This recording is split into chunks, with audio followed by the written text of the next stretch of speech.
For those who are not exclusively breastfed, okay, so you can give one or more of the following, okay? And then do not give drinks with high sugar because this may cause osmotic diarrhea.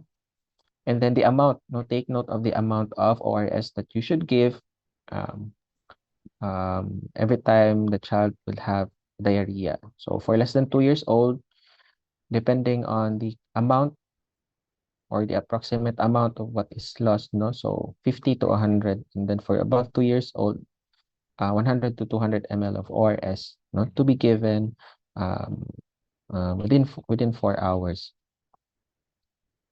And then so this is how you prepare the ORS. You can just look into that. And then you could just continue feeding, no? Continue, you don't restrict the child from eating what he is used to, but of course, again, so avoid, no, those with high sugar content foods. Okay? Healthy diet, particularly dapat lang. Paracetamol should only be given for those with high fever. If not more than 39, as much as possible, you can just do dip in sponge. For diarrhea, uh, uh, so advise the patient, no, to seek immediately if ever the diarrhea would persist, no, more than 7 to 14 days. And then regardless, no, of the duration, they advise them that they should still immediately seek consult, no, if the child becomes sicker, unable to drink or breastfeed. So that would mean already that the patient is going into severe dehydration. And then if the fever persists more than 2 to 3 days and there's already blood in the stool. Okay, so this management is more on for the watery diarrhea. Okay, but if there's blood in the stool, they might need an antibiotic for this already. So they should seek consult. For treatment B, so these are for children with some dehydration already.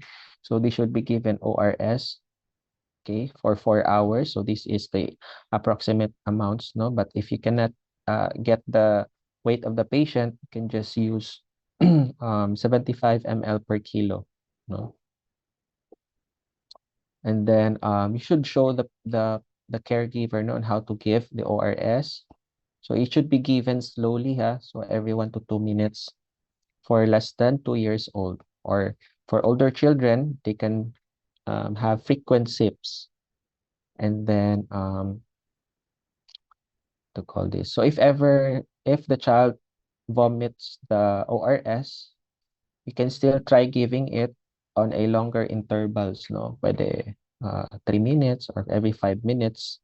Basta lang ma-consume ang computed total ORS.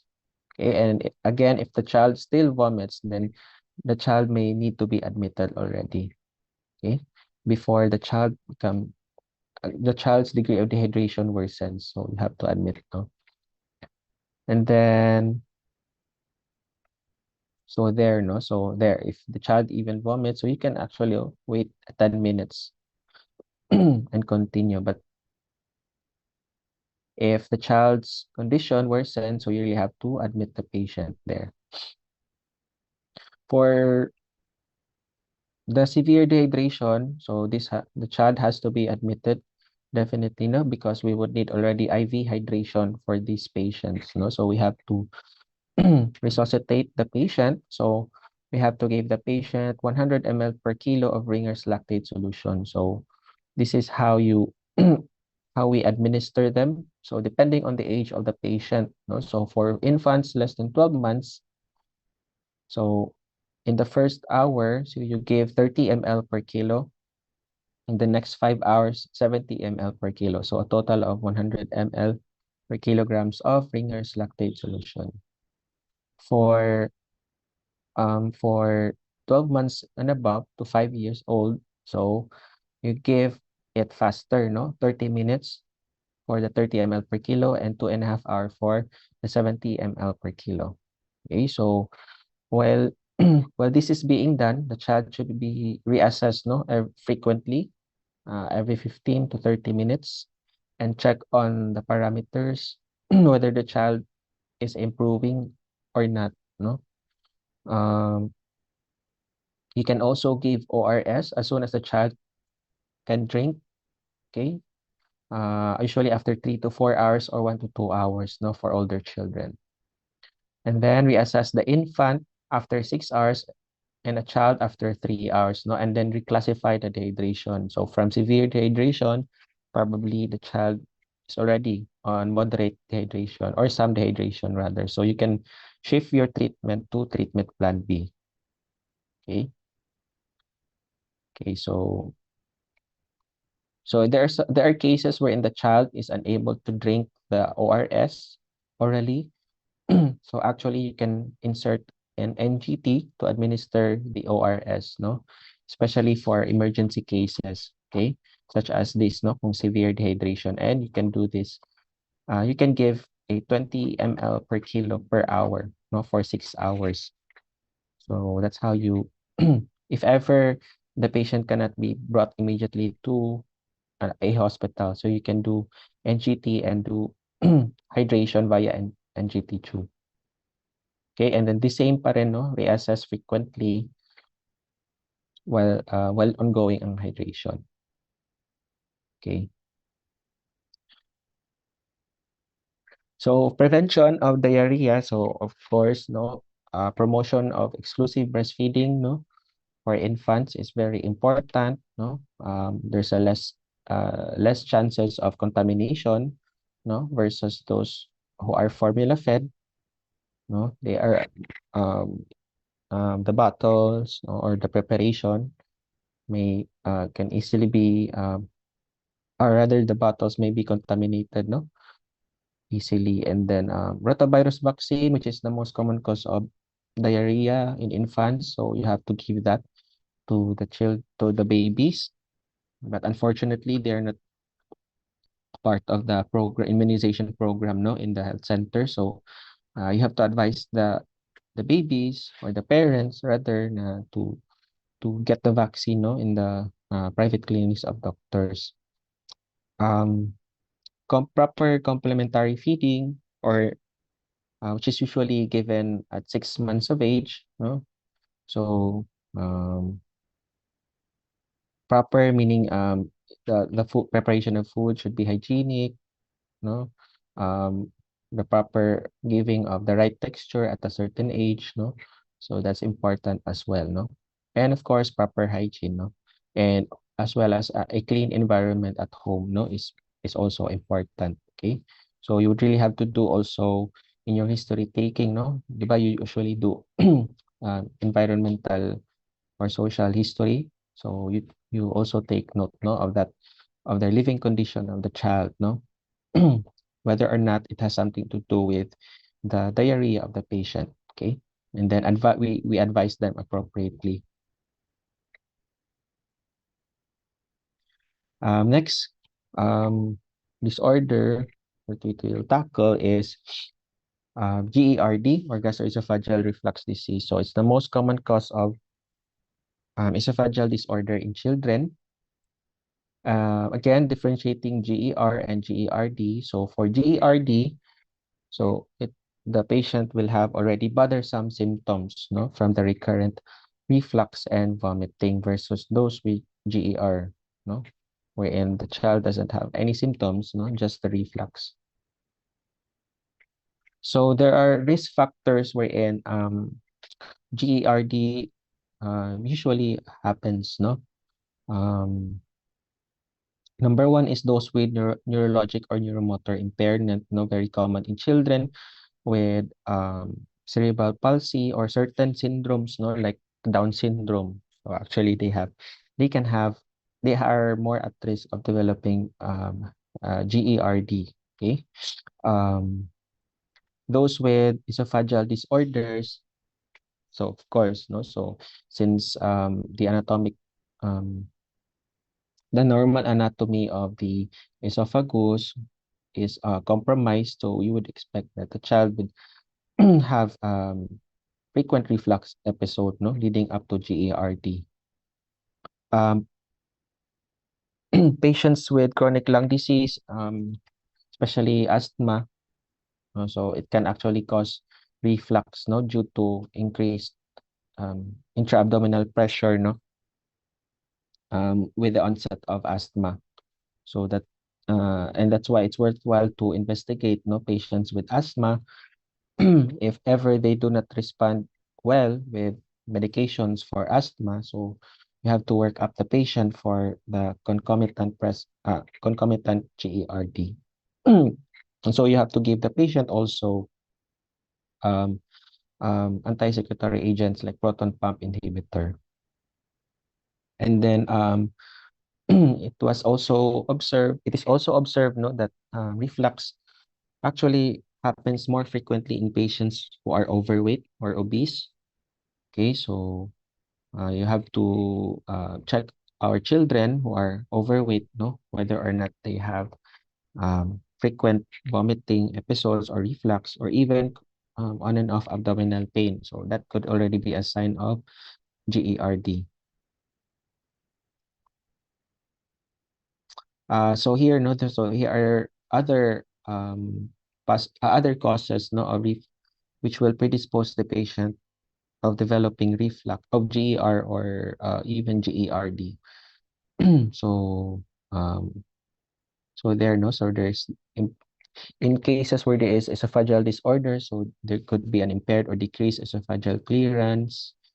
Okay, so what else? Certain drugs may also cause will also cause compromise also the functions of the lower esophageal sphincter. Gastric distension, no, from overfeeding can actually trigger also reflux. Certain kinds of additional factors here, as listed here. So exercise, the incorrect posturing, allergies, diet, especially the fatty diet, alcohol, smoking can also trigger reflux. Okay, so you have to review, no, the part of your history, these factors, no, among patients presenting with recurrent vomiting and reflux, so that we can advise them, no, to at least refrain from doing these activities. So for the signs and symptoms of GERD, so it differs, no, according sa age sa patient. So for less than 2 years of age, so these are children who cannot um, express, no, or verbalize, no, what they're complaining. So you have to observe more of the signs. So number one is, so again, the recurrence of regurgitation and vomiting, irritability during feeds and even postprandial, back arching, the Sandifer syndrome, frequent crying and food refusal, recurrent cough or recurrent pneumonia, and apnea, no, for the very small babies. And then for those who can verbalize or those above 3 years of age, so they may easily complain abdominal pain, heartburn, nausea. They may feel nauseated more often, and the same as well, no, for cough and wheezing.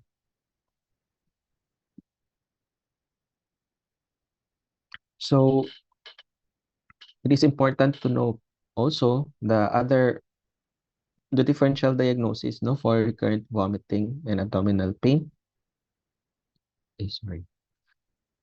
So here, no, so you therefore have to ask other signs and symptoms that accompanies with the vomiting or the reflux, no. So say for example, in patients who was manifesting with weight loss, lethargy, or fever, so you consider also systemic infections, no, not just plain GERD. Okay, so you have to work up the patient for um, bacterial infection, perhaps, no? And then for those with vomiting and symptoms of dysuria, so the patient may just have UTI. Okay, so very common in children or in infants, no? Their only sign of UTI may only be kind of the presence of vomiting, no? So you have to do urinalysis in children as well, no? Which I actually encounter, no, in my clinic, no, in that uh was referred to me because of the recurrent vomiting.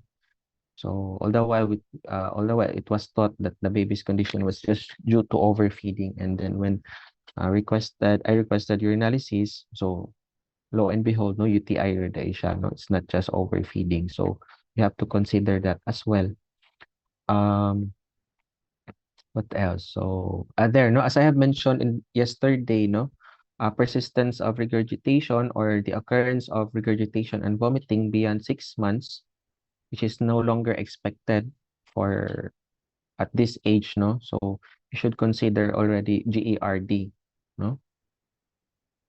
And then presence of bulging fontanelle, no, or rapidly increasing head circumference in a child with recurrent vomiting. So think of increased intracranial pressure or even meningitis or tumor. Okay. So don't forget to ask, no, in your review of systems, no, whether or not the child has on and off headache, or were there histories of head trauma. Okay, so don't forget to ask that. No? Probably the vomiting is caused by an injury in the brain. Okay, um, so there, no, the patient may also have seizures or macro microcephaly. For GI causes, differential diagnosis for GERD, so a forceful vomiting, no, especially in children less than 2 months old. So think of hypertrophic pyloric stenosis, especially if it's projectile and non-bilous. Okay. So for nocturnal vomiting, so the patient's awaken up at night and then suddenly vomits. Could be there's increase in intracranial pressure, no? Bilous vomiting, so think of obstruction, no? GI obstruction. And then hematemesis, so this could already be a complication of GERD, wherein there's already esophagitis, no, or even gastritis. And then much worse, there could be already Mallory there, no, if, especially if the child is retching. So vomiting with chronic diarrhea, so think of protein-induced gastroenteropathy. Presence of rectal bleeding, so think of infectious diarrhea, IBD, okay, and abdominal distension, so always think of obstruction, no? So for the diagnosis, so we have here a barium swallow, so in the child where we have the child ingest, no, barium. So actually this this is not routinely done in patients in our patients whom we suspect to have GERD. So the purpose of this is just to rule out any anatomic or abnormalities, no? If we are really suspecting that to be present in our patient. And then so what we can see in barium swallow, we can see there stricturing of the esophagus, or presence of achalasia, no, which will manifest also with dysphagia as well, no, and vomiting. Upper GI endoscopy, so again, it's not routinely done as well. So this is just done if, especially if we want to rule out other causes like infections or eosinophilic esophagitis. Okay, and also to check on complications, no, like presence of esophagitis or strictures, no, or Barrett's esophagus. So this is how a normal esophagus would appear, and this is with the presence of esophagitis. So there's already erosions. Okay. And then for the diagnosis, what we usually do is to put the patient on a trial of proton pump inhibitor, no, and see if there is a dramatic response to it. So within 2 to 4 weeks, for patients with GERD, we will see improvement, no, and this will confirm our suspicion or our diagnosis of reflux disease. So for the management, so it could be non-pharmacologic and pharmacologic. For non-pharmacologic, especially for those na ano pa lang, the patient has doesn't have troublesome symptoms, so you can still put them on non-pharmacologic therapy, no? Or if the patient, even if in patients with GARD, you can you should rather, no, you should advise these also as well, no? So proper positioning for infants. So don't put the babies on prone positioning, no? Especially when they're asleep. So you can just do prone positioning when the baby is awake to um to decrease the risk of SIDS, no? Or to avoid SIDS or sudden infant death syndrome. Or you can carry them upright, no? Especially when they are just being fed lang. And then for older children, so it is good, no, that they would lie on their left side and elevation of their head, no, at least 30 degrees. And then avoidance of smoke exposure. So um, nicotine can actually loosen up the lower esophageal sphincter. So they have to avoid smoking or even get exposed to smoke. No? And for those who are overweight, so advise them to do exercise every once in a while. No? So for pharmacotherapies, or there are many drugs, no, that that are that can control, no, the acid. However, there are side effects, no, on certain medications. For aluminum magnesium, so they may cause constipation, diarrhea, and is actually not recommended for treatment of reflux disease. H2RAs or histamine 2 receptor antagonists like ranitidine or famotidine. So they can be given in acute situations, but they are not recommended for long-term use due to rebound hypersecretion. For and the most effective, no, and recommended treatment is the proton pump inhibitor, which is safe to use, no, for long term. Okay. Prokinetics, they show no efficacy for reflux disease. Prokinetics like domperidone, metoclopramide, so they are not advised, no, to be given. For for those who are refractory to medical management, so um, surgery may be indicated, no, um, no, for those who cannot be treated within 4 to 8 weeks, for those with life-threatening complications, certain chronic conditions. Okay, and if the if the parents doesn't want fundoplication, they may opt transpyloric or jejunal feeding. So a feeding tube is placed, no, through the um beyond the pylorus, through the jejunum, no, to avoid recurrent reflux. Next is peptic ulcer disease. Okay, so normally, no, our stomach has its own um defense mechanisms, no. So like the secretion of mucus, bicarbonate, no, adequate mucosal blood flow, etc. No, but in situations wherein um there are factors, no, that will injure the stomach lining, such as H. pylori, no, uh, continuous usage of NSAIDs, no, cigarette smoking and alcohol. So this will impair the defenses of our stomach, no, and would increase the damage, no, eventually, no. Initially, it may start with erosions lang, but if this is not corrected, no, or not treated immediately, it will lead up to ulcerations already. Okay. So usually the ulcers are located at the lesser curvature of the stomach here and at the duodenal bulb. So we usually check on these areas, no, um, properly, no, for the presence of these ulcers. So there are two types of ulcer, the primary and secondary ulcer. So primary ulcer, these are usually located in the duodenum and is most often caused by the H. pylori, Helicobacter pylori infection.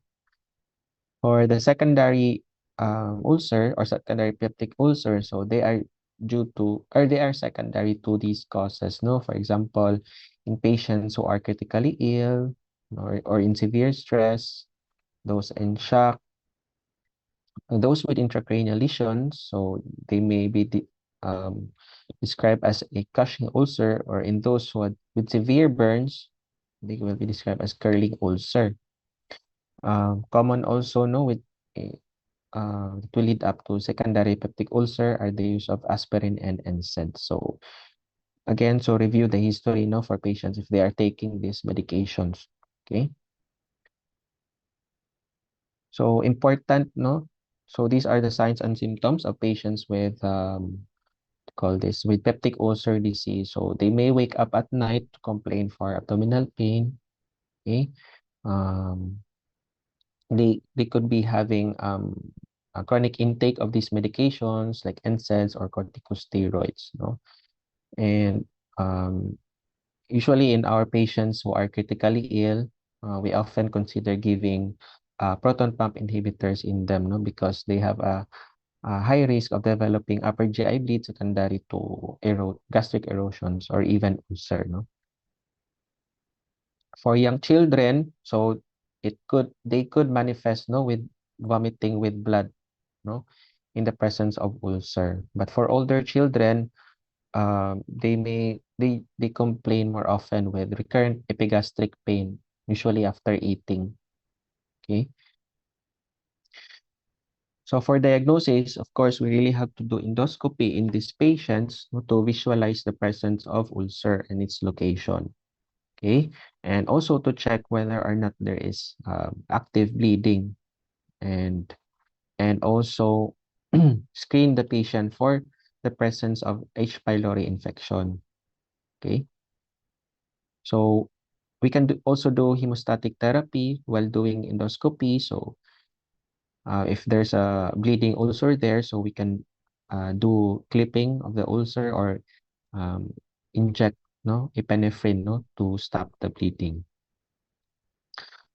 Non-invasive methods for H. pylori detection. So we have serial breath test and stool antigen test. Okay, but these tests are actually not done for the initial diagnosis of H. pylori, but for follow-up lang, no, for confirmation whether or not after treatment the infection has been eradicated.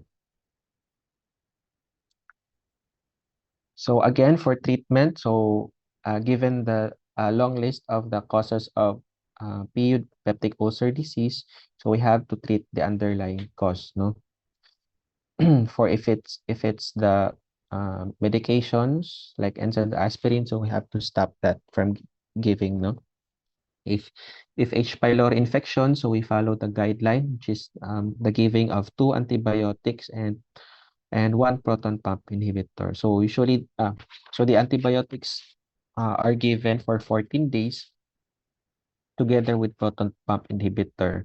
But we usually extend that proton pump inhibitor for 6 to 8 weeks. Okay. So it's really important, no, na to to complete this treatment, no, to eradicate successfully the infection. So I mentioned this already, proton pump inhibitor. So yung mga omeprazole, pantoprazole, esomeprazole. So they should be given, no, long term, no, not just 14 days. Okay. Anti-secretory therapy like H2RA, so they can only be given short term. Cytoprotective agents like sucralfate, so they can be used, no, in adjunct, no, to um, together with the proton pump inhibitor. Okay, thank you. So now, next is mesenteric adenitis. Okay, another cause of recurrent abdominal pain in children. No, so it refers to inflammation of the lymph nodes in the mesentery, and usually it occurs, no, together with respiratory infections like colds, no, or URTI, no, and it's just a self-limiting condition. So the location for mesenteric adenitis is usually at the right lower quadrant, often accompanied by fever, no, nausea, and vomiting. So you check on the other parts, no, like in the neck for engorgement of the lymph nodes. Okay, and check also the throat, and so that you will be able to manage, no, whether, because usually the cause of mesenteric adenitis is just viral, no, just as the same as the common cause of URTI in children. So that's why it's just self-limiting. However, in conditions now, you should really suspect, no, with high, especially if with high-grade fever, whether it's accompanied by an exudative um, tonsillitis, exudative tonsillopharyngitis. So you have to give an antibiotic for this. So you have to do proper examinations for us to be able to rule out other differential diagnoses, especially acute appendicitis, since the treatment for this is usually surgery. Okay. Um, and then we refer the patient immediately, no, to the surgeon if we are really suspecting a surgical abdomen. So we have to give paracetamol for pain reliever and ibuprofen, and just explain that the parents know that it is just a self-limiting condition. Okay, so now we move on to functional GI disorders, but now it's already termed as disorders of the gut-brain interaction. So DGBI. Okay, so don't confuse that. This is just functional GI disorders. They just changed the name. So these are the functional GI disorders in children, no, arranged, no, according to the occurrence, no, at a certain age. So for babies, so of course we have infant colic, infant regurgitation, okay, infant dyschezia.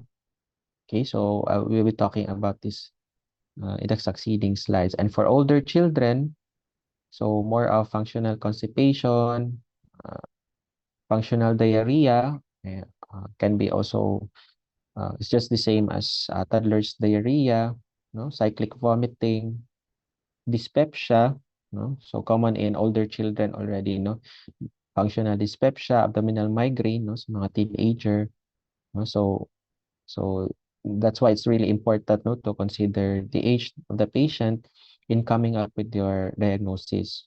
Okay.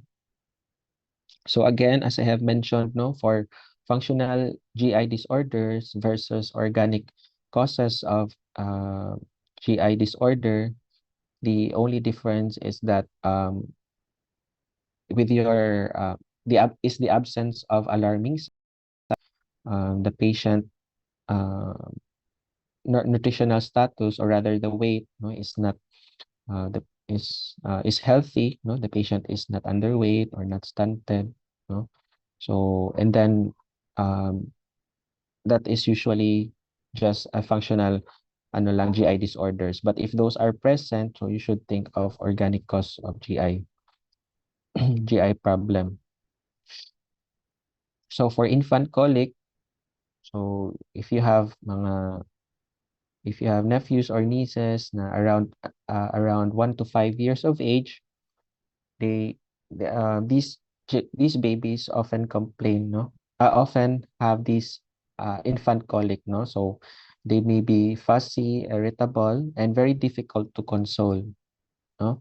Sometimes the mothers get very anxious, no, upon seeing this behavior of our infants. So um, what we can do is to observe, no, or check on the presence of alarming signs like abdominal distension, persistent vomiting, or bloody stools, no. And then if those are absent, then we can just advise the mother na this may just be an infant colic, no, and we just resolve, no, usually at 4 months or 5 months of age.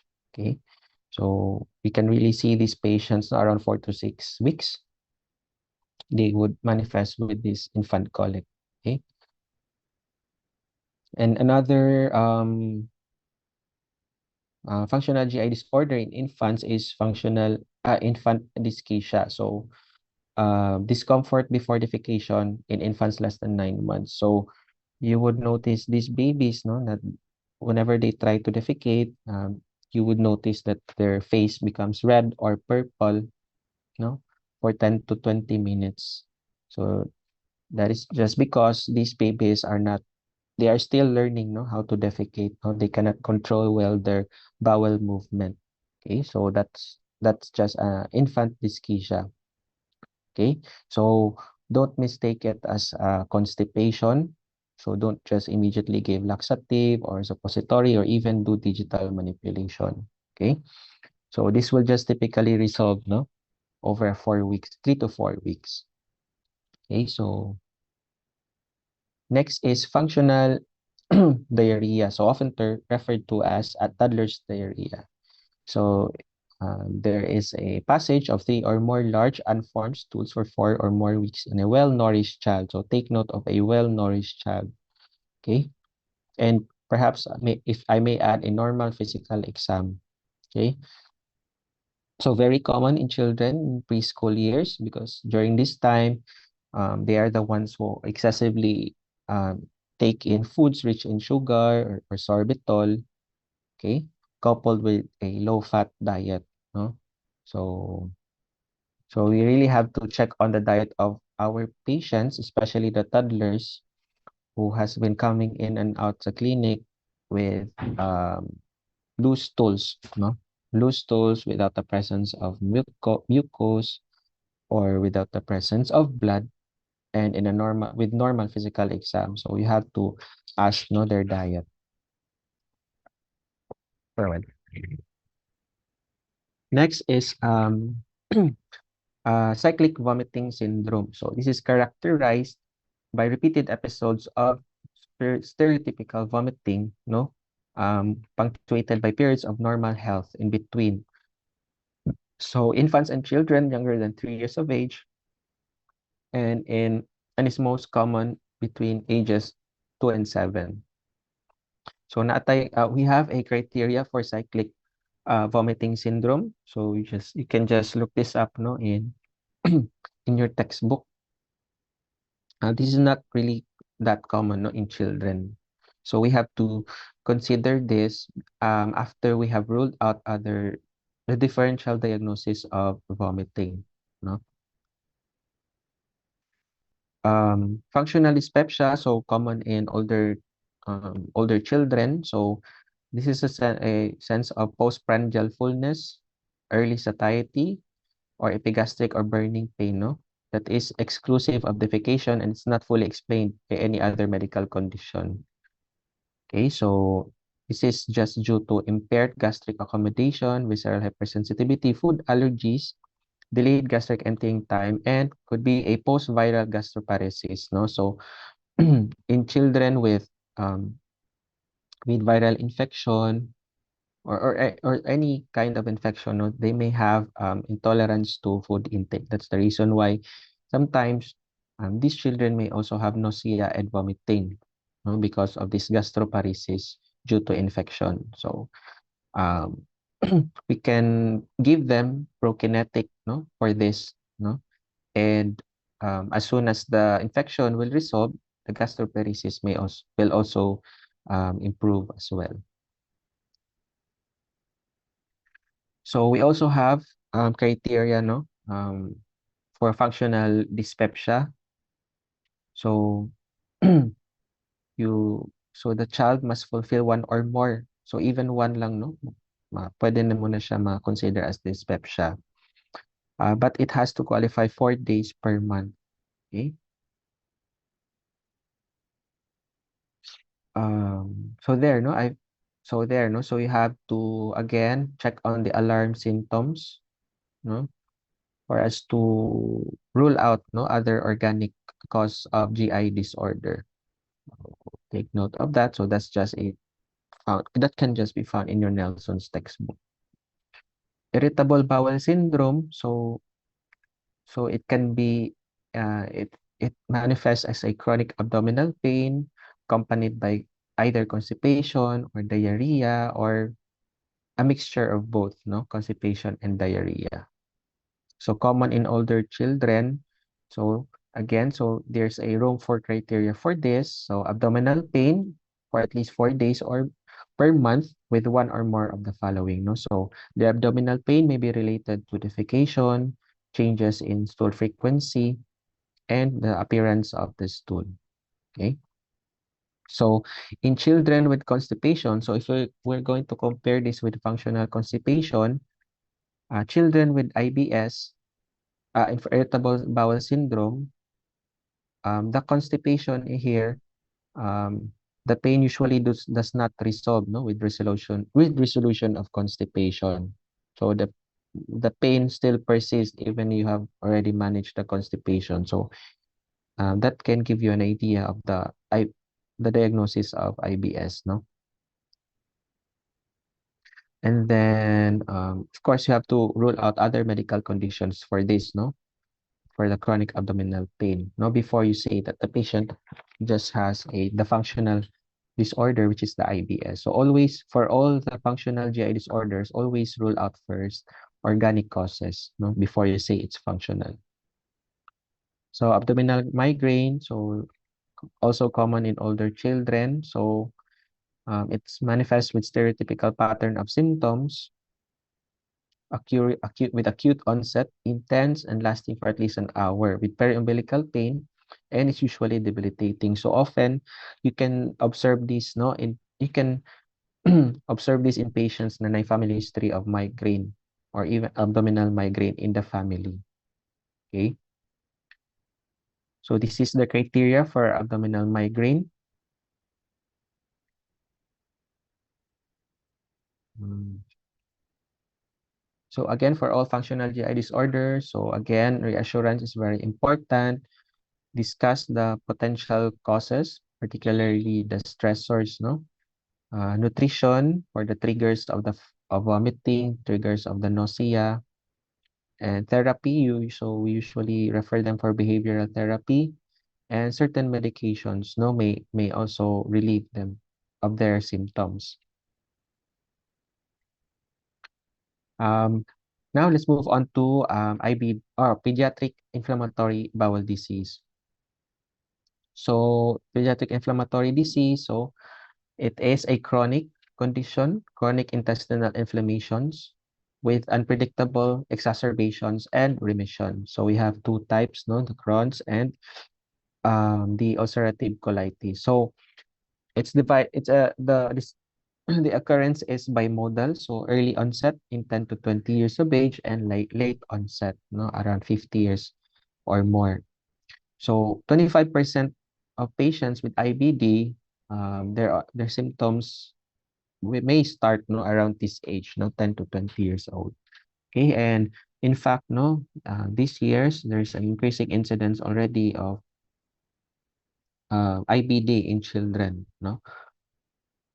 Perhaps siguro we are more able to diagnose um immediately, no, these patients, no. So that's why the incidence is increasing, no? Next is, so for the occurrence, so it's further divided, no, according to the age of onset. So we have pediatric onset, early onset, very early onset. So usually those with very early onset or those IBD that occurred during infancy, um, more often than not, they have a family history also with IBD. Okay. As to the causes, so it's multifactorial. So again, genetic plays a role, no? Which is wherein the IBD is more common in Caucasian versus Asians. But however, with the westernized diet here in Asian countries, so the incidence is increasing as well now in the Asian countries. Dysbiosis can also contribute with the development of IBD. Okay, so um, particularly brought about by recurrent infections or recurrent use of antibiotics, no? So be very careful, no, in prescribing antibiotics, no, to prevent dysbiosis. Okay, environmental, so I mentioned this already. Cigarette smoking, can be a risk factor for Crohn's disease. And of course, immunologic, so uncontrolled T cell response, increase cytokine, so that will contribute to development of IBD. So for to differentiate both Crohn's disease and ulcerative colitis, so for Crohn's disease, so that's the involvement of the entire GI tract, not just the colon. Okay, and their distribution is patchy. The inflammation is patchy, not continuous. Okay, for Crohn's disease, so usually they are the ones with extra intestinal involvement. More commonly, they have perianal disease. So these children may have perianal fistulas, or abscess.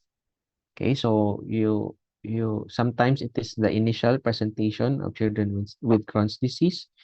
So if you see a patient in um in the clinics or in the hospital with perianal fistula, so it is prudent that you work that patient up for Crohn's disease.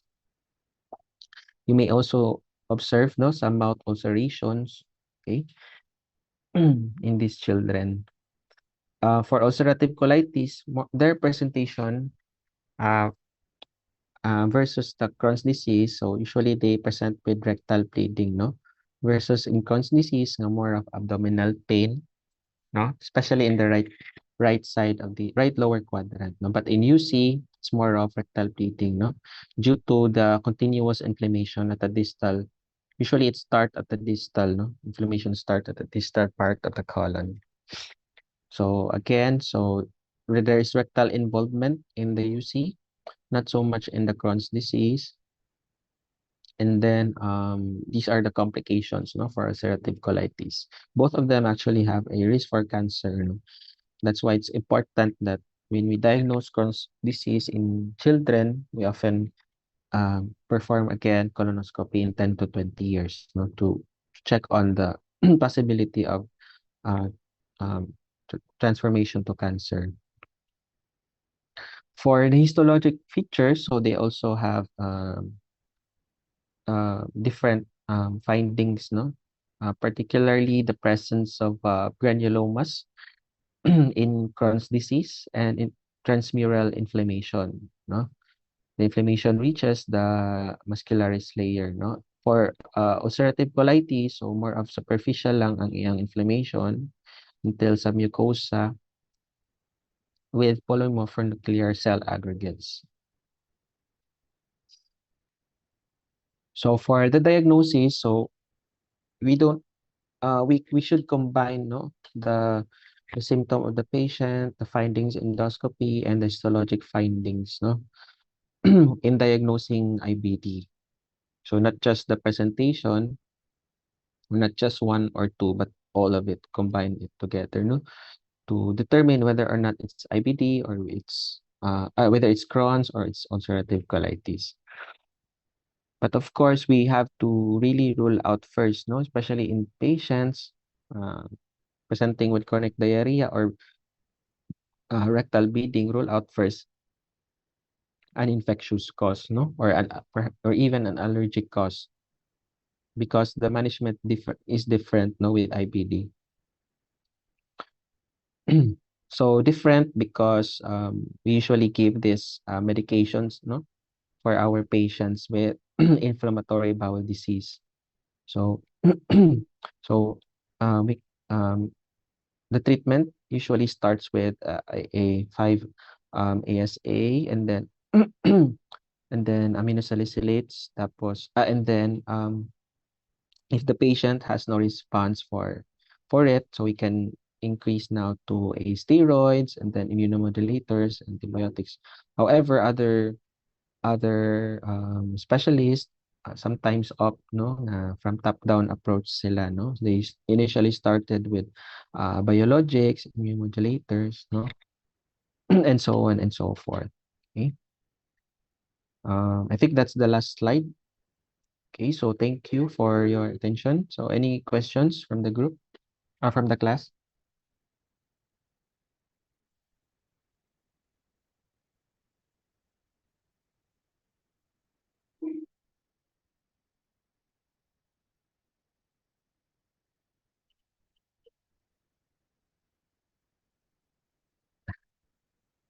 No questions? Nag-heart-heart naman mo diha. Wala na mo questions. Sige, kano sa inyo exam sa GI sa topic? O, wala pa. Ha? Monday, Doc. Monday. Sa gastro? Sige, hagod. Exam dayon mo, pag oras mahuman na tag Sabado. So, are you studying na ba? Nagsugod na mag-study? Ay, napa mo exam, di ba? Sa OPSA to Friday.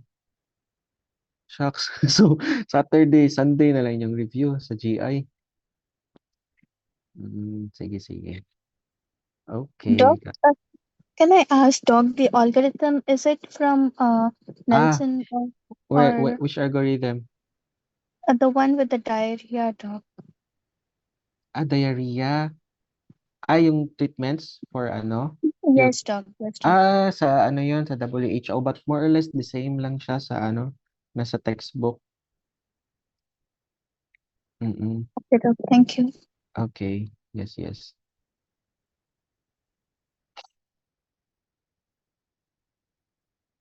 What else? Are you rotating na ba sa ano, sa hospitals? Not yet pa ba? Okay. Fourth year pa na. Okay. Sige, so wala na questions? None? Okay, sige, sige. Ma-picture pa? Sige. Rashid, ikaw ma-picture.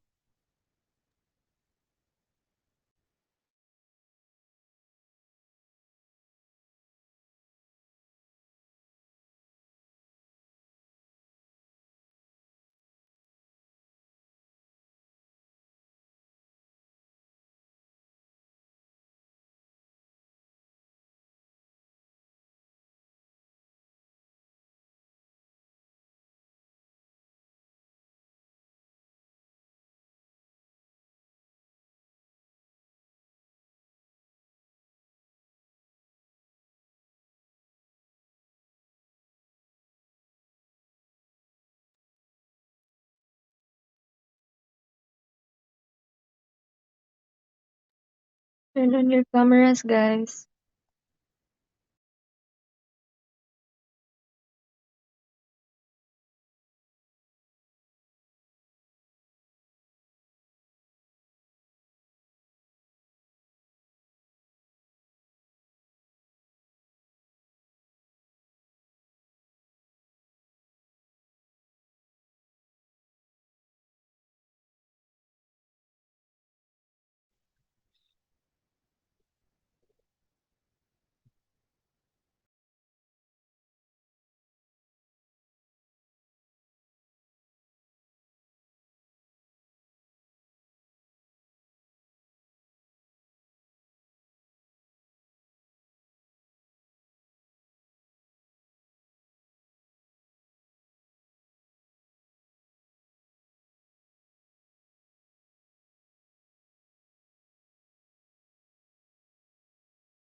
Done na, Doc. Thank you.